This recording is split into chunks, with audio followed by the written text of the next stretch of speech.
மதுரையில நடந்த சம்பவம் சார். மேலூர்ல கார்த்தின்ற பையன் ரொம்ப சுமாரா படிக்கிறான். அவனுக்கு அப்பா கிடையாது, அம்மா மட்டும்தான் ரொம்ப கஷ்டப்பட்டு வளர்க்குறாங்க. அவனுக்கு ஒரே ஒரு தம்பி மட்டும்தான்.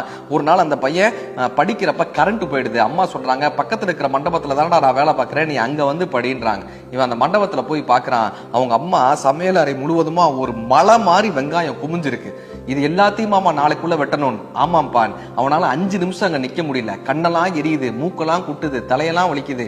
அம்மா உனக்கு கண் எரியாதாமான்னு இந்த பையன் கேட்கிறான். அந்த அம்மா சொல்றாங்க, நமக்கு வேற வழி இல்லையேப்பா, நீ படிச்சு கரை சேர்ந்துட்டேன்னா நீ உன் தம்பியை காப்பாத்திடுவ. எப்படியாவது நான் இதெல்லாம் பொறுத்துக்கிட்டேன்னா நீ ஜெயிச்சிட மாட்டியாப்பா, நீ ஜெயிச்சு நம்ம குடும்பத்தை காப்பாத்திட மாட்டியாப்பா, அது வரைக்கும் நான் இதை பொறுத்துப்பேன்ப்பான்னு அந்த அம்மா சொல்றாங்க.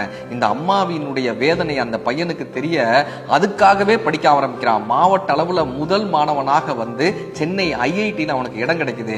எப்பொழுதுமே 3ஆம் ஆண்டு படிக்கக்கூடிய மாணவர்களினுடைய கண்டுபிடிப்புகள் தான் காட்சியகப்படுத்தப்படும். இந்த பையன் சேர்ந்த முதல் ஆண்டிலேயே அவன் ஒரு கண்டுபிடிக்கிறான். அது காட்சியகப்படுத்தப்படுகிறது. இந்திய அளவில் முதல் பரிசு பெறுகிறது.